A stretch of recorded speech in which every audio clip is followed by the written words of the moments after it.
When discussing the differences between informal and formal English, it's essential to recognize that both play vital roles in our communication toolkit. Informal English is more flexible, often used in casual settings with friends and family. It allows us to express ourselves freely, using slang, idioms, and contractions. This style fosters a sense of closeness and ease. On the other hand, formal English is structured and precise, making it ideal for professional and educational environments where clarity and professionalism are paramount. Understanding when and where to use each style helps us communicate effectively and appropriately. When we talk about informal English, we're diving into the relaxed and easygoing language we use in our everyday conversations with friends and family. This style is full of slang, idioms, and contractions that make our interactions feel warm and personal. Understanding informal English is crucial because it enables us to navigate social situations with ease. It allows us to connect with others on a more personal level, breaking down barriers and fostering genuine relationships. By recognizing when and how to use this casual language, we can enhance our communication skills and engage more deeply with those around us. Formal English, professional communication made easy. Welcome to the next part of our discussion, where we dive into the world of formal English. Formal English is essential in professional settings such as schools and workplaces. It's characterized by its polished tone and structured style, which helps convey respect and clarity. Unlike informal English, it avoids slang and uses complete sentences, maintaining a level of professionalism that is often required in these environments. One of the key benefits of mastering formal English is its ability to enhance our credibility and professionalism. When we communicate effectively in this manner, it shows that we are considerate of our audience and the context, which can be pivotal in building trust and fostering professional relationships. Remember, while formal English might seem more rigid, it is incredibly powerful in ensuring that your message is understood and respected. As we move on, we'll explore scenarios where choosing the right tone can make a significant difference in communication. When comparing informal and formal language styles, it's important to understand the context in which each is used. Informal language is characterized by its relaxed and conversational nature, often incorporating slang, idioms, and contractions. It's perfect for casual conversations with friends and family, allowing for a more personal connection. On the other hand, formal language is structured and professional, typically used in academic and workplace environments. It avoids slang and contractions, focusing instead on clear and precise communication to convey respect and professionalism. By recognizing the differences between these styles, you can choose the appropriate tone for any situation, enhancing your communication skills across various social and professional settings.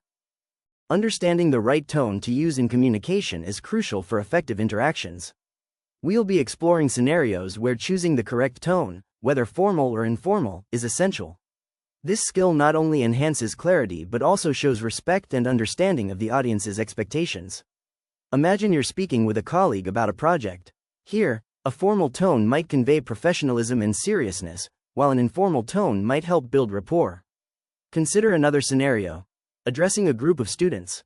An informal tone could make the message more relatable and engaging.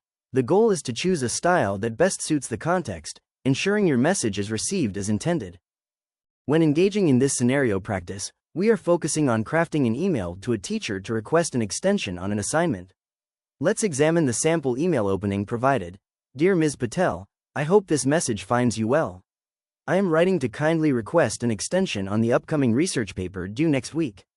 Now, let's consider why this opening is appropriate and reflects a formal tone. 1. Polite salutation. The email begins with, Dear Ms. Patel, which is a respectful and formal way to address a teacher. It sets a professional tone right from the start. 2. Considerate language. Phrases like, I hope this message finds you well, and kindly request, show politeness and respect. This language choice demonstrates thoughtfulness and consideration, which are important in formal communication. Here's your opportunity to put this into practice. Think about how you would continue this email, maintaining a respectful and formal tone throughout. Remember, crafting a respectful and clear communication is key when addressing someone in a position of authority. Let's move on to the next slide to review some quick tips on the differences between formal and informal language. For this slide, we're going to do a quick review of the differences between informal and formal language. Informal language is what you'd use in a casual conversation with friends. It's relaxed, often includes slang, and uses contractions like don't or gonna. On the other hand, Formal language is used in more professional settings. It involves full sentences and precise vocabulary. Think of speaking with your teacher or writing a work email. Remember, choosing the right tone is about understanding your audience and the situation. This skill is crucial for effective communication. Informal English is the language of comfort and familiarity. It's what we use in relaxed settings with friends, family, and people we know well. On this slide, we're exploring how informal English differs from its formal counterpart. Notice how informal English embraces contractions like don't instead of do not, or gonna instead of going to. These are perfect examples of how language can be adapted to suit casual conversations. Slang and shortened phrases like see ya instead of see you later add a friendly touch, making interactions feel warm and personal. It's about creating a connection with those you're comfortable with. Remember, while informal English is great for personal interactions, formal English has its place in professional settings, as we'll see next. When we're using formal English, it's important to remember that it's all about being clear, respectful, and professional. In environments like schools or workplaces, formal language helps us communicate effectively and with respect. This means opting for polite, complete sentences, and choosing our words carefully. For example, instead of saying, "Can you help me?" you might say, "Could you please assist me?" Using phrases like, "I would like to," or "Thank you for your time," not only shows professionalism but also appreciation and respect towards others. Remember, formal English is not just about sounding more professional, it's about ensuring that your message is received as intended, with clarity and respect.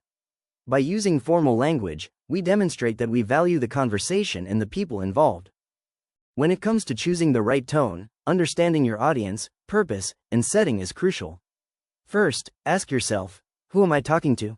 Consider your audience's needs, expectations, and background to ensure your message resonates with them. Next, clarify your purpose by asking, what is the goal? Whether you're aiming to inform, persuade, or entertain, having a clear objective will guide your tone. Finally, think about, where is this happening? The setting and context can dramatically influence the tone you should adopt. By answering these questions, you'll be able to select a tone that not only connects with your audience but also communicates your message effectively. When it comes to choosing the right tone, understanding your audience, purpose, and setting is crucial. First, ask yourself, who am I talking to? Consider your audience's needs, expectations, and background to ensure your message resonates with them. Next, clarify your purpose by asking, what is the goal? Whether you're aiming to inform, persuade, or entertain, having a clear objective will guide your tone. Finally, think about, where is this happening? The setting and context can dramatically influence the tone you should adopt. By answering these questions, you'll be able to select a tone that not only connects with your audience but also communicates your message effectively. When transitioning from a formal to an informal tone, it's important to focus on making your communication more friendly and approachable. On this slide, we're illustrating how to transform a formal request into a casual, yet still effective, message. Let's look at the example provided. Before, I would like to request your feedback on the report by Friday. After, can you send me your feedback on the report by Friday? Notice how the informal version is shorter and uses simpler language. This makes it sound more conversational and approachable, which can help create a more relaxed and open dialogue with your audience. Here are 3 key points to remember when adjusting to an informal tone. 1. Clear. Keep your language straightforward and easy to understand. 2. Kind. Use a friendly and warm approach to make the recipient feel comfortable. 3. Effective. Ensure your message is still clear and gets the point across efficiently. Remember, the goal is to communicate in a way that feels natural and connects effectively with your audience. Now, let's move on to a practical scenario where you can apply what you've learned. When delivering this slide, the focus is on practicing the art of selecting the appropriate tone for a given scenario. Start by introducing the scenario. Imagine you've just spent a fantastic weekend with a friend and now want to express your gratitude through a text message. Highlight the key points in the message. 1. Expressing gratitude. Notice the casual and friendly tone. Words like, had such a great time, and, thanks for everything, convey warmth and appreciation. 2. Fostering connection. The phrase, let's do it again soon, is inviting and keeps the door open for future interactions, maintaining a friendly rapport. 3. Casual sign-off. The sign-off, talk soon, clenched fist, is informal and reinforces the friendly nature of the message. Encourage the audience to think about why this tone is fitting. It's personal and relatable, perfect for communication with a close friend. The tone reflects a balance of warmth, appreciation, and anticipation for future interactions. Pause briefly to allow the audience to consider the tone. Emphasize the importance of tone by lightly clapping hands